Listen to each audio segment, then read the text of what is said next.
When we're going to make a design, the first step is to create a foundation to put the flowers in. Something has to hold the flowers.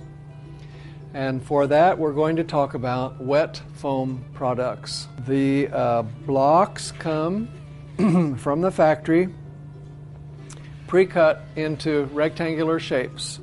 I have 2 blocks here, and you'll notice that one is perforated and one is not perforated.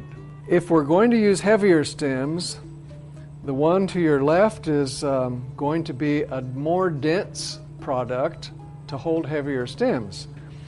This one to your right is going to be a little more delicate textured. It's perforated for quick soaking of water, and so it's good for a small design. There are additional textures and densities beyond these. These products are also manufactured in cages. If you want to have a large design that could hang on the wall for a very big party decoration, or if you want to make a funeral spray that could go on an easel and be delivered that way, this would be a great mechanic to hold that. Another example would be a bridal bouquet holder with wet foam. This would be the perfect foundation for a bouquet of flowers for a bride or bridesmaid to carry. Balls or spheres, these come in all sizes, 3 inches, 4 inches, 6 inches, 8 inches. They can be covered with flowers to create a flower ball. Other shapes available would be hearts, crosses, pillows. There are many shapes that are used for sympathy design work that are made with foam that can be soaked in water. And of course, wreath rings come in all sizes and all thicknesses. These are just a few examples of the kind of products available. When you soak Oasis, you fill a container with water such as your sink or a bucket, and then you would just lay the blocks on the water surface and let them sink. The cell structure inside a block is designed so that the water is hydrated through the cell walls. And if you take your hand and push the block underwater, then chances are there will be a dry spot somewhere inside this block that never does take in water. So it's better to just let the block sink. That should take about 60 seconds. If we're going to start with a simple container, a basic design could be a table centerpiece. We can have a small, inexpensive container, and we would then have a block, and you'll notice that this block is marked in thirds. It's very easy then to cut one of these thirds off, and that's designed to fit this container perfectly. And you just push it down in there. It's very important that the bottom of the block of foam be in contact with the bottom of the container. Then, for extra stability, we can tape this in. We have adhesive tape in green color in 2 sizes. I prefer using the narrow because I think it takes up less space.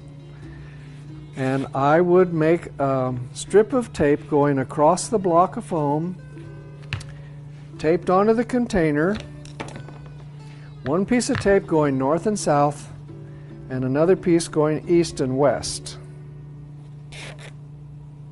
This assures me that all sides of the block are anchored securely. You want to make sure the dish is dry and clean and dust-free so that the tape sticks. So there's a perfect way of setting up a block of foam in a container. This container is shallow, so the foam is obviously taller than the rim. If you're using a deep container, such as this, then we want to make sure that the block of foam comes up a little bit higher than the rim of the container. That's necessary in order to stick stems in from the side. And so here we have paper mache, a deeper container. And I want to introduce you to another mechanic. You notice the container that we have is not waterproof. We could not put wet foam directly into a wood container. The water would run out the bottom, it would spoil the wood, would ruin somebody's table that it's set on. So we have to have a liner inside. This is an example of paper mache. We need extra strength here.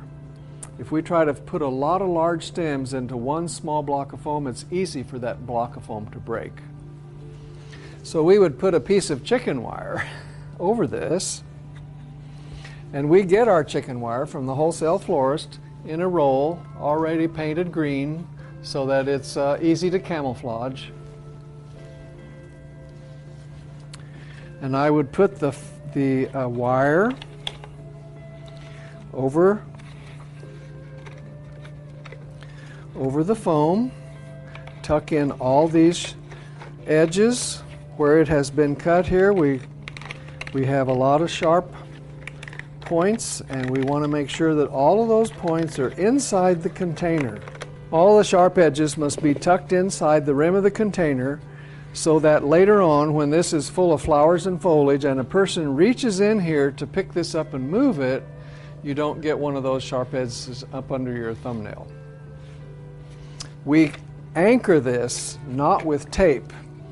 We anchor it with hog rings. We take these rings, put them in the special pair of pliers that's made for this. There's a spring here so that this is held in place. And you catch a hold of the wire and go over the rim of the container, squeeze. 4 of these hog rings would be adequate. Now that is very strong, very heavy. And even if this block of foam bursts open, the stems will stay in place because every one of these little wires is like a seat belt holding everything in place. And then we have a good liner to put inside of a container that's not waterproof.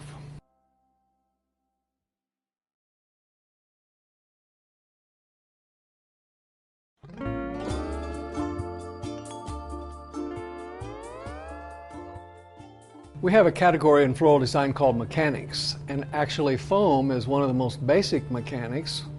And now the next most basic thing would be wire, the use of wire. If we're going to wire a flower, we need to know something about wire. We have all kinds of wire to use in the floral industry, and wiring flowers has 3 purposes. The first purpose is to straighten a crooked stem so that it stays straight in the design. The second purpose is going to be to curve a straight stem to achieve a nice graceful line that you want. The third reason to use wire is stability, to keep that flower in its place so that it doesn't move. As you know already, flowers come in all different sizes, therefore we need different sizes of wire.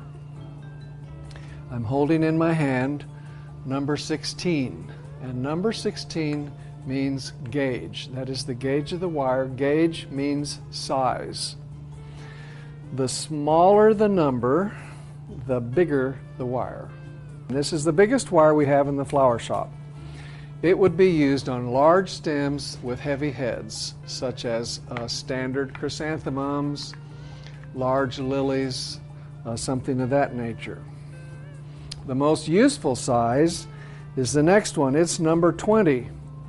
That's what we consider to be medium wire, and medium wire is best for medium flowers such as roses, carnations, and tulips and many medium-sized flowers. Slightly smaller is number 22.